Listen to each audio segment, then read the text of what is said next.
Histoire du soir, bonsoir et bienvenue dans le jour 8 du calendrier de l'Avent vidéo. Aujourd'hui c'est la fête des Lumières, plus précisément la fête de la Vierge Marie et cette fête est fêtée, ça fait beaucoup de fêtes fêtées. Et on fête cette fête est fêtée, on fête cette fête à Lyon notamment. Donc en fait il y a des célébrités à Lyon pendant quelques jours. Donc si vous êtes dans les parages, n'hésitez pas à aller faire un petit tour, ça doit être pas mal. Enfin j'en sais rien, je vous dis ça mais c'est possible qu'avec le Covid il n'y en ait plus. Ou qu'il faille un pass pour une fête. En extérieur. En tout cas, c'est la fête de la Vierge Marie aujourd'hui. Et je viens avec une histoire, mais tellement mignonnette.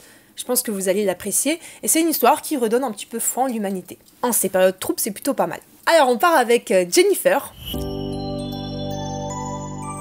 Cet été, donc Jennifer avec son copain visite Fondevielle. Fondevielle est une ville en Provence qui est classée depuis 2004 dans le guide du routard. Vraiment, elle fait carton plein tous les ans. C'est un village provençal qui est très beau, très ancien, avec beaucoup de monuments à visiter. Quand ils y sont allés, ils en ont profité pour se balader dans les hauteurs du village, près du château. Ils étaient en train de prendre des photos de la vue panoramique de la ville, lorsque soudain, le regard de Jennifer a été attiré par quelque chose. C'était une grosse pierre pleine de fossiles. Et c'est quelque chose que Jennifer n'avait jamais vu. Elle a été tout de suite très intriguée. Je tiens à préciser que les pierres avec des fossiles, on peut en retrouver énormément dans les pierres de taille. Donc si vous avez l'occasion de passer ou de passer près d'une maison en pierre de taille, ce ne sont pas des pierres de taille, enfin, je crois que c'est des meulières.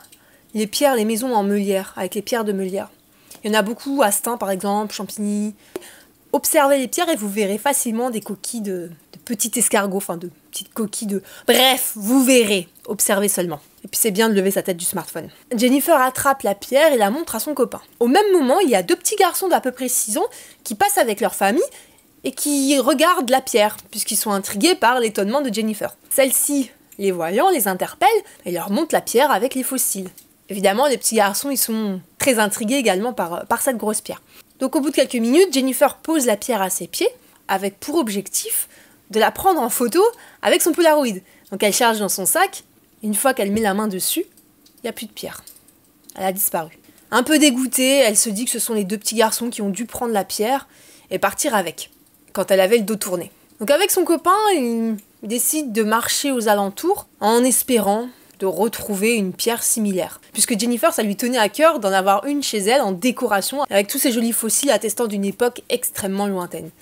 Il cherche partout, hélas, en vain. En redescendant, il tombe fortuitement sur les petits garçons et il leur demande si ce sont eux qui ont emporté la pierre. Ils leur répondent que oui, parce qu'ils voulaient la montrer à leur maman.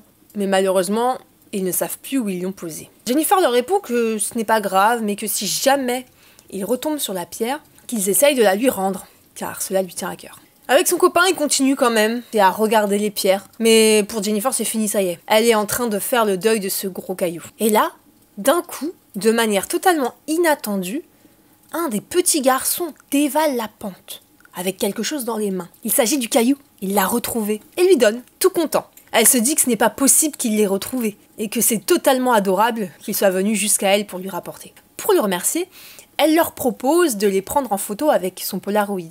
Celui-ci remonte la pente pour demander la permission à sa maman. Elle les prend donc tous les deux avec le Polaroid et leur offre la photo. Tout le monde est heureux. Les enfants avec leurs photos et Jennifer avec son gros caillou plein de fossiles qui trône désormais chez elle.